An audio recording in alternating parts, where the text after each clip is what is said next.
우리가 코로나를 지낸 지 벌써 1년이 넘었는데 코로나로 아이들이 잃은 것들이라는 책이 있는데, 아이들이 여러분 코로나 속에서 뭘 제일 많이 경험했을까요? 그 책에서 이제 많은 것들이 있는데 무한 리필되는 부모님들의 잔소리를 이제 경험했다고 합니다. 아이들이 이렇게 썼어요. 침대에 누워 있으면 앉으라고 하고, 앉아 있으면 스마트폰 보지 말라고 하고, 스마트폰 보지 않고 있으면 멍 때리면서 뭐 하냐고 하고, 책을 꺼내 보면 잠시 뒤에 와서 보고는 아까 보던 페이지를 지금 30분째 보고 있느냐고 하고, 제발 관심 좀 끊으라고 하면 부모가 어떻게 관심을 끊냐고 소리치고, 결국 이제 아이들 용어로 빡쳐서 소리 지르고 나가면 이런 잔소리를 부모가 아니면 누가 하냐고 하면서 이렇게 살아서 어떡할 거냐고, 어딜 나가냐고, 이렇게 이제 이거를 하루 10번 정도 이제 어쨌든 이게 10번 정도로 1년 지났죠. 몇 번 들었을까요? 3,600번. 어떤 아이는 10,000번을 들었다 뭐 이렇게. 그래서 학교가 얼마나 고마운지 모르겠다. 잔소리를 이제 피할 수 있는 도피처로. 뭐 근데 학교 가면 뭐 잔소리 안 듣네. 잔소리를 안 할 수는 없죠, 그죠? 우리도 또 그렇게. 근데 여러분, 잔소리가 왜 잘 하는 사람도 그렇고 듣는 사람도 그렇고 쉽게 얘기해서 효과를 발휘하지 못할까요? 그 잔소리에는 두려움과 부모의 두려움과 조바심과 세상의 가치관이 투영이 돼서 그렇습니다. 그 안에 분명히 그 부모들이 사랑을 안 하는 건 아닌데, 그런데 거기는 그 사랑보다 훨씬 더 이 세상의 흐름에 대한 조바심과 두려움과 하나님이 믿는 믿음에서 나오는 복음의 약속이 아닌 두려움의 세상을, 그것이 투영이 되기 때문에 그것이 자기도 그렇고 하는 사람도 불안하고, 안 하고 있으니까 더 불안하고, 받는 사람도 역시, 받는 아이들도 듣는 사람들도 역시 전혀 효과를 발휘하지 못하는 것을 얘기를 하고 있습니다. 우리 그 얘기를 여러분 하겠습니다. 1절 말씀에 보면 이런 얘기합니다.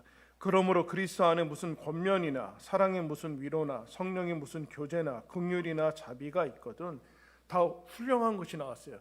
그리스도 안에 격려와 사랑의 위로와 성령의 교제와 긍휼과 자비, 모든 동원할 수 있는 가장 좋은 것들이 동원이 될 때 이것이 그 자체로 성립이 되지 않고, 이게 정말 그게 제대로 되기 위해서는 내용이 갖춰져야 된다. 그 얘기를 하는 거예요. 내용이. 그게 뭔가 마음이에요. 마음. 이것이 이 하나의 좋은 일이 기독교적인 이 훌륭한 행위들이나 이 하나의 이제 형식이 갖춰지기 위해서는 내용이 있어야 되는데, 그 내용이 뭔가 마음을 가져야 되는데, 하나님께서 우리에게 좋은 것들뿐만 아니라 그 마음도 허락해 주셨습니다. 이게 그리스도인들의 특권이죠. 그리스도인들의 특권. 신자가 아닌 사람들은 알 수 없는 그리스도인만이 가질 수 있는 그리스도인의 특권인데, 그게 뭔가 하나님이 행복할 수 있는 마음을 주셨다는, 그게 무엇일까 오늘 살피도록 하겠습니다. 복음에 합당한 마음. 복음에 합당한 마음. 첫 번째 한번 따라했습니다. 같은 마음. 2절 말씀 보시면 마음을 같이하여 같은 사랑을 가지고 뜻을 합하며 한 마음을 품어라. 여러분, 왜 먼저 마음이 나올까요? 그리스도의 위로와 성령의 교제, 긍휼 자비만으로 충분하지 않습니까? 그러나 그렇지 않고 이런 것들을 할 때 이거를 1절에 나온 것들을 명분으로 갖지 말라 그런 얘기예요. 우리는 자꾸 명분에 속아요. 명분과 어떤 훌륭한 구호와 캐치프레이즈와 무슨 그 하나의 문장을 가지면 거기에 도달한 것으로 착각을 하게 됩니다. 옳고 좋은 일 할 때는 좋게 해야 되는데 내용을 갖추지 않으면 그것은 여러분 어렵게 명분으로 흐를 수밖에 없어요. 명분은 여러분 우리들한테 필요한 것은 아니죠.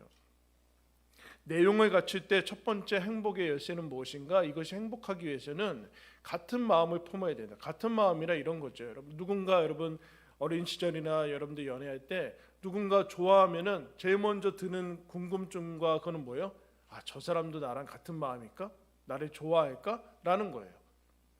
그래서 서로 같은 것을 확인할 때 여러분 결혼을 하고 연애를 하는 거죠. 그 같은 마음인 것을 확인할 때 여러분 거기에 기쁨이 있고 행복이 있죠. 같은 마음과 같은 사랑과 같은 뜻을 품어라. 이렇게. 여러분 우리가 이거 쉽게 언제 경험하냐면은 스포츠 같은 경기 같은 거 할 때 응원할 때 경험해요. 특별히 국가 대항전이나 올림픽이나 이제 월드컵 같은 거 하면은 국가를 응원할 때는 그냥 누가 뭐라 해도 한 마음이 되고 한 뜻이 되죠. 그때 어떤 것을 느끼는가? 내가 가지고 있는 것보다 훨씬 더 큰 벅찬 감동을 느껴요. 벅찬 감동.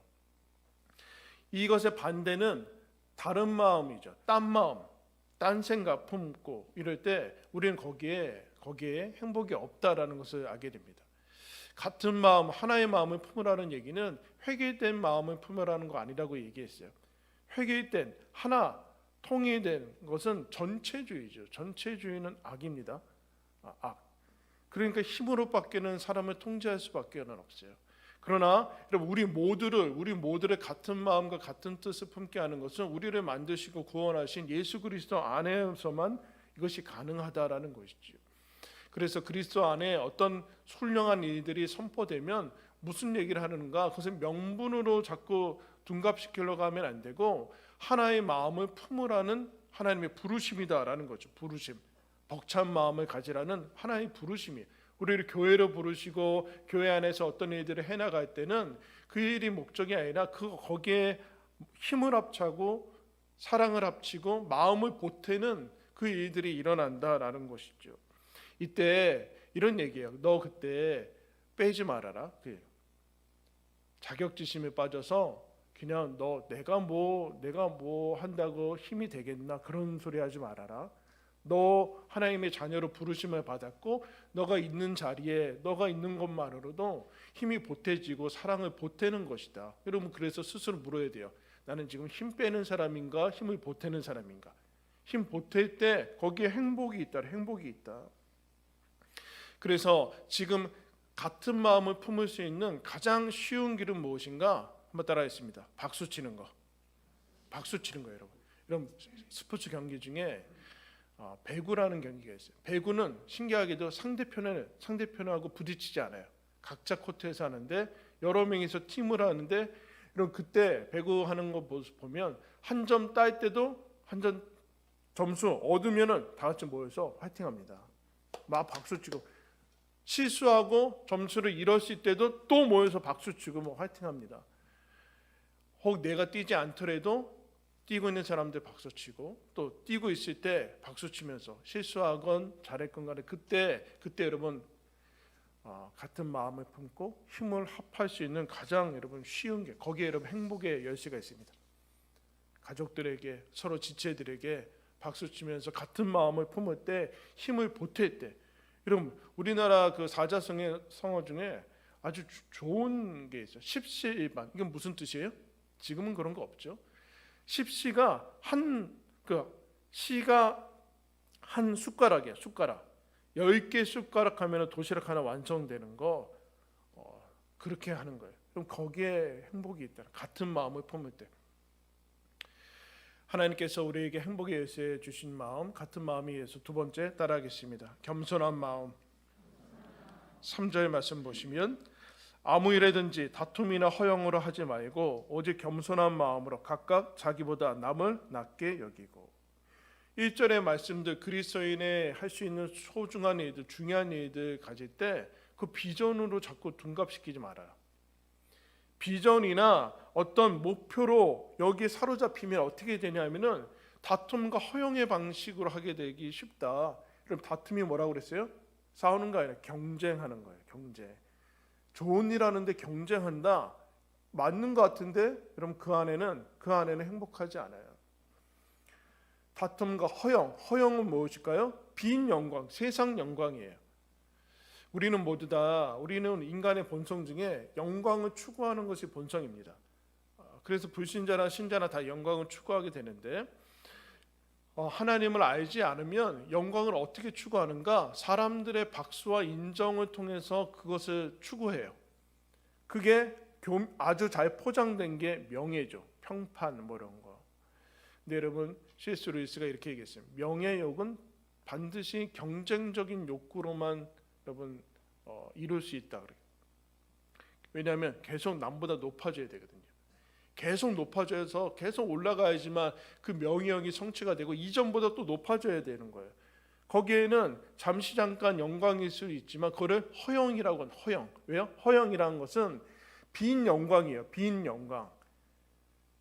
그래서 요한일서에서 이렇게 얘기합니다. 너희는 세상에 있는 것들을 사랑하지 말라. 세상에 있는 것은 안목의 정욕, 육신의 정욕, 이생의 자랑이다. 이생의 자랑. 왜 그러냐면은 그거 다 지나가고 영원히 남지 않을 것이기 때문에 그렇다. 그리스도만이 우리가 추구할 수 있는 최고의 영광이고 영원한 영광이다라고 얘기하는 거기에 행복의 열쇠가 있다. 그때 다툼과 경쟁과 허영심과 혈기 부리면서 그거 쫓아다니지 말아라. 그러면 어떻게 하는가? 어떻게 해야 되는가? 겸손한 마음을 가질 때 행복할 수 있다. 겸손이 뭐라고 나와요? 자기보다 남을 낮게 여기고. 발음 시옷이죠. 지읒하면 이거 아니에요. 이건 뭐냐면은 자기를 남보다 낮게 여긴다, 좋게 여긴다는 얘기는 이게 갑자기 우리는 서로 딱 서면은 바로 이 서열 파악을 하죠. 뭐를 동원하든 간에 나이건 직급이건 지식이건 부유한 정도건 간에 이거 서열 파악을 하는데 순식간에 재빠르게 서열 파악을 해가지고 남을 나보다 높이 올려라라는 우열에 비교하라는 얘기가 아닙니다. 겸손은 비굴한 것이 아니죠. 자기 비굴이 아니에요. 그래서 겸손이란 그리스도 안에서 자기가 누구인지를 확인한 사람들이 가지는 마음의 상태예요. 그리스도 밖에서 우리가 죄인이었는데 아무런 소망이 없었는데 하나님의 값없는 은혜로 용서함을 받고 하나님의 자녀가 된 은혜 받은 자, 사랑 받은 자의 그 은혜가 있을 때 여러분 사람을 자기보다 남을 좋게 낮게 여긴다라는, 낮게 여긴다는 것이 뭘까요? 소중하게 여기는 거예요. 흔히 겸손의 반대를 교만하다라고 얘기하는데 교만한 마음을 가지고 있는가, 내가 겸손한가 그렇지 않은가는 쉽게 알 수 있어요. 교만한 마음을 가질 때 어떻게 하는가? 사람이 한심하게 보이는 거예요.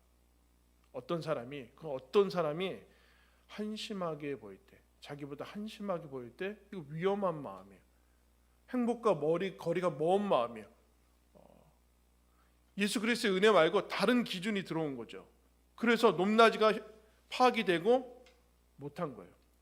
그러나 이거는 나쁜 것뿐만 아니라 좋은 것도 그래요. 그리스도 안에 무슨 권면이나 무슨 선교금 뭐든 다 좋은 거 다 동원해서도 거기에 이것이 갑자기 목표로 둔갑이 돼버리면 여기에 지지부진한 사람들 한심하고 업신여기게 되죠. 그때 겸손한 마음을 가져야 된다. 너 은혜 받은 사람이고 하나님의 사람이고 저 사람들 소중한 사람이다. 그럼 남을 나보다 귀하게 여기려면은 가장 쉬운 길은 뭘까요? 아까 같은 마음을 품을 때 뭐라고 그랬어요? 박수 치는 거랬어요. 박수 치면서 박수하는 마음으로 이 겸손한 마음을 유지할 수 있는 가장 쉬운 길은 뭐 따라했습니다. 웃어주는 거. 우리 옆에 사람 보고 한번 웃어줄까요?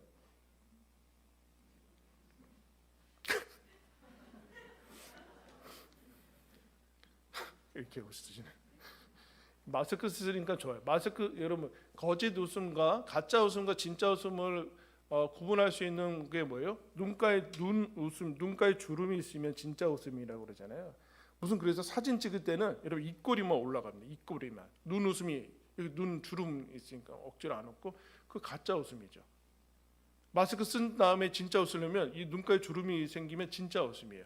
어떤 사람을 보고 반갑게 웃어주는 거 여러분 이거 인간에 대한 아주 쉬우면서 최고의 대접 아닙니까? 이 사람이 소중한 사람입니다. 당신은 소중한 사람입니다. 겸손한 마음을 가질 수 있는 거. 거기에 여러분 행복이 아닙니까? 누가 나, 가족이건 누군가 나를 볼 때 웃으면서 맞이하고 웃는 거.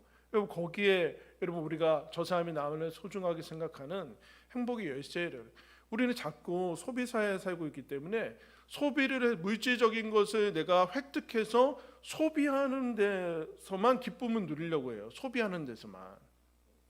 돈을 써야지만 기쁨을 누리게 되는데 여러분 돈을 왜 써요? 기쁨이거든요. 그 물건의 문제가 아니에요. 기쁨을 누리려고 하는데 그거 순식간에 날아가죠. 돈과 상관없이 마음을 가질 때, 남 보고 웃어줄 때 그때 여러분 우리는 하나님이 주시는 행복을 누릴 수 있다는 행복한 마음, 열쇠, 세 번째 따라하겠습니다. 돌보는 마음. 1절에 그리스도의 귀한 교제나 위로나 격려나 이런 것이 있을 때 이게 무엇을 위한 것인지 놓치면은 여러분 다 놓치는 거예요. 이게 성취를 위한 과업으로 주어지지 않았다는 얘기예요. 과업으로 주어지지 않았다. 이거 달성해야 된다? 그러면 여러분 사람을 놓치게 돼요. 자꾸. 이게 과업으로 하나의 목표로 아까 얘기했지만 사람이 남지 않아요. 근데 뭐라고 하는가? 4절에 이렇게 얘기합니다. 각각 자기 일을 돌볼 뿐더러 또한 각각 다른 사람들의 일을 돌보아 나의 기쁨을 충만하게 하라. 첫 번째 뭐라고 그래요? 각각 자기 일을 돌보라. 자기 일을 돌보는 것은 이기적인 것이 아닙니다. 룸이라는 시인이 이런 얘기를 했어요. 만약 당신이 지금 스스로에게 충실하지 않는다면 당신은 이 세상에 끔찍한 해를 끼치고 있는 것입니다. 이렇게. 여러분, 자기가 자기 자신의 삶에 충실하지 않은 것 자체가 주변의 어려움이죠. 그러니까 성경은 너 자신의 일을 돌보라 그렇게 얘기를 합니다. 그런데 여기 위험이 있어요. 성공이나 이런 것에 사로잡히면 좋은 일도 기독교적인 일도 어떤 것에 사로잡히면 사람은 어떤 마음이 드는가? 좋은 것은 자기만 갖고 싶어요. 독점하고 독차지하고자 하는 욕심이 생깁니다. 피라미드에 혼자 올라가야 돼요. 좋은 것은 나 혼자만 차지해야 돼요. 다른 사람은 없을수록 이게 성공한 거예요. 세상에서 여러분 각광 박수치는 성공은 뭐예요? 혼자 이룬 거죠. 두 명이 생기는 순간 별로 의미가 없어요. 나 혼자. 그러나 거기에 행복은 없어요. 거기는 절대 외로움만 있는 거예요. 속으면 안 돼요. 어떤 일을 했는데 주위에 아무도 남아있지 않는다? 그건 불행한 거예요. 그거 성공한 거 아니다라는 얘기예요. 우리의 이런 생각들이 있죠. 내 코가 석자인데 누가 다른 사람의 일을 어떻게 나만 챙기기도 힘든데 다른 사람은 나 챙긴 다음에 다른 사람 챙기라는 이 순서를 얘기하는 게 아니에요. 너를 돌볼 뿐만 아니라 동시에 공존해야 된다. 각각 다른 사람들의 일을 돌봐. 각각이라는 것이 두 개 써져 있죠. 너희들 서로 돌봐야 된다. 내 다 한 다음에 다른 사람 챙기려고 하지 말고 같이 챙기면서 가야 된다. 옆을 돌아봐야 된다. 자기한테 갇히면 이런 불행의 첫걸음이야. 자기한테만 갇히면 불행해져요. 자기를 돌볼 뿐만 아니라 주변도 돌아봐야 돼요. 이게 무슨 뜻일까요? 너희들은 서로 연결되어 있다. 서로 연결되어 있다. 그러므로 1번만 하면은 자기만 돌보면 이기적인 것이죠. 남을 돌보지 않으면. 그러나 자기는 안 돌보고 남만 돌본다. 위선이죠. 착각하는 거예요. 자기 가족들은 신경 쓰지 않고 자기 가족들한테는 묻지도 않는데 남만 보면 막 싱글벙글. 위선이죠. 착각이에요. 마지막에 남을 사람들은 여러분들의 우리 교회와 교인들과 지체들이에요. 둘 다 가지고 가야 된다. 둘 다 가지고 가야 된다. 돌보는 마음을 옆을 돌아봐라. 그러면 아까 얘기했지만 같은 마음을 품을 수 있는 가장 쉬운 길은 뭐라고 했어요? 박수 한번 치겠습니다. 두 번째, 겸손한 마음은 웃어주는 거죠. 웃어주는 거. 세 번째, 돌보는 마음의 가장 쉬운 길은 따라하십니다. 괜찮니? 괜찮니? 라고 물은 거예요. 자기 자신한테 혼자 있을 때 여러분 이름 부르면서 너 괜찮니? 그리고 옆에 사람한테 괜찮아? 물어보는 거예요. 괜찮니? 힘들지? 그 물어봐주고 작은 필요라도 여러분 채워주는 거죠. 그게 돌아볼 수 있는 가장 아주 쉬운 길이에요. 너 괜찮니? 나만 힘든 게 아니라 나도 그렇게 괜찮니?라고 할 때 너 같으면 괜찮겠냐? 이러지 마시고 너 같으면 괜찮겠냐? 그러지 마시고 괜찮니? 그러면 힘들어 나 좀 너 많이 힘들 것 같아. 이렇게 그래서 필요를 채워줄 때 거기에 여러분 행복이 있더라고요. 자꾸 행복이. 여러분 우리는 왜 자꾸 못 그럴까요? 왜 이런 것보다 마음에 없었던 말이 나가고 잔소리가 나가고 왜 그럴까요? 세상이 두려운 거예요. 하나님 아버지가 내 아버지인 것보다 세상이 무서운 거예요. 이 경쟁에서 뒤처지는 것 같아요. 그러지 말고 하나님이 너의 아버지니까 그리스도인에게 주어진 여러분 이 특권이다라는. 아까 그 처음에 소개했던 그 책의 부제가 아이들의 마음 보고서인데, 마음 보고서에 아이들이 가장 아팠던 말들이 그거였대요. 작년에 올해까지 1년 동안 우왕좌왕하면서 아무것도 안 했다라고 들을 때 제 마음이 아프대요. 허송세월 보냈다. 여러분, 우리 근데 아이들이 그래요. 우리는 1년 동안 허송세월 한 게 아니라 잘 버텼고 노력했고 그 과정에 깨달은 것이 많았고, 실제로 아이들은 놀지도 못했대요. 우리도 마찬가지죠, 여러분. 집에 갇혀 있었지 노는 시간은 안 해요. 제대로 놀지도 못했어요. 그런데 성숙했고 나름대로 깨달았고 버텼고 그랬는데 아무것도 하지 않았다, 그냥 허송세월 1년 그냥 보냈다라고 들을 때 힘들죠. 근데 어른들도 그러면, 여러분 우리 1년 동안 허송세월 보내지 않았죠? 잘 참았고 집에서 예배드리냐고 수고하셨고 버텼고 그리고 하나님이 일하셨고 영적으로 우리는 성숙했고, 여러분 1년은 그 어떤 해보다 소중한 1년이었다라고 얘기합니다. 근데 우리는 왜 서로 그럴까요? 조바심이 나고 두렵고 무서운 거죠. 하나님이 우리들한테 너 행복한 그 마음, 행복의 열쇠는, 그 어떤 시인이 그래서 행복의 열쇠는 금고와 맞지 않고 마음과 맞는다 그래요. 그럼 우리에게 하나님이 허락해 주신 은혜이죠.